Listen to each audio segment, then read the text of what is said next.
সকলকে শুভ স্বাধীনতা দিবসের শুভেচ্ছা জানিয়ে আজ আমি একটা ব্লগ নিয়ে চলে এলাম। আমি চা খেয়ে নিয়ে পেগুকে বিস্কুট খাওয়ানো হয়ে গেল, তারপরে দিদি স্কুলে যাওয়ার জন্য আমরা দুজনে তৈরি হয়ে নিলাম। তারপরে আমি আর দিদি এই যে সুন্দর করে রেডি হয়ে নিয়েছি, দিদিকে আমি সাজিয়ে দিয়েছি দেখো, আর আমি নিজেও সেজে নিয়েছি। তো চলো এবার টোটোতে উঠে পড়লাম। সাথে ছিল আমি, আমার দিদি আর বৌদিদি। তো এবার আমরা সোনামাদির বাড়িতে যাই, সোনামাদিকে নিয়ে আমরা স্কুলে চলে যাই। এই যে দিদিও চলে গেল স্কুলে। তো এই যে ভেতরে এসেই দেখি যে বাকি দিদিরাও চলে এসেছে। তো আস্তে আস্তে জোগাড় জানতে শুরু হয়ে গেছে। এখানে সোনামাদি ধূপকাঠি রেডি করছে, আর এদিকে দিদিও ব্যাচটা পরে নিয়েছে। তারপরে সব থেকে স্কুলের আকর্ষণীয় জিনিস হচ্ছে এই অন্না পুচকু। তো তারপরে দিদি ফুল নিয়ে রেডি হয়ে গেছে যাওয়ার জন্য। এবার বাচ্চারা একে একে লাইন দিয়ে চলে যাচ্ছে পতাকার কাছে। এবার আমাদের পতাকা উত্তোলন হবে। স্কুলের হেডম্যাম কি বলছে শুনে নাও।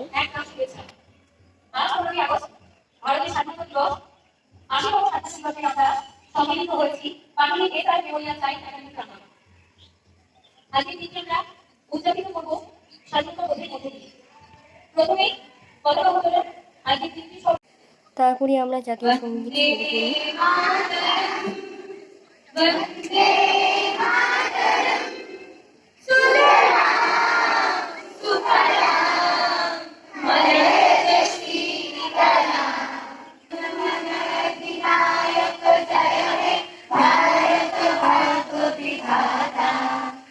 তারপর র্যালি বেরোনোর জন্য সব বাচ্চারা একে একে লাইন দিয়ে বেরোচ্ছে।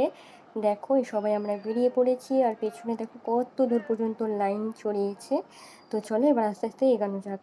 এটা পাটুলি বাজার দিয়ে আমরা আস্তে আস্তে স্পোর্টিং ক্লাবের মাঠে চলে যাচ্ছিলাম। আর দেখো এই বাচ্চাদের ফুলঝুড়িগুলো কি সুন্দর লাগছিল দেখতে, আর পতাকার উজ্জ্বলটাও যেন আজ খুব বেশি লাগছে। তো দেখো আস্তে আস্তে আমরা লাইন ধরে ধরে স্পোর্টিং ক্লাবের মাঠে রওনা হয়ে যাই।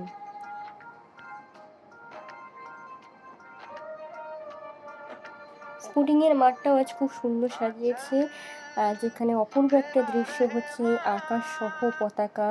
খুব সুন্দর লাগছে এই দৃশ্যটা, তাই তোমাদের সাথে শেয়ার করে নিলাম। এরপর আমরা আস্তে আস্তে স্পোর্টিং ক্লাবের মাঠে ঢুকে যাই। বাচ্চারা সহ গার্জেনরাও একে একে লাইন দিয়ে মাঠের মধ্যে ঢুকে যায়। এরপর দেখো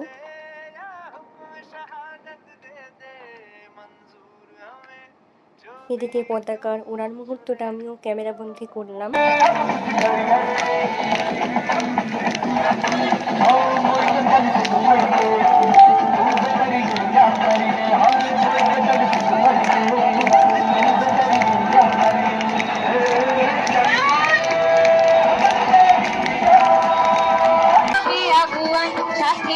ভগবান হবে জয়, হও ধর্মেতে ধীর, হও কর্মেতে বীর, হও।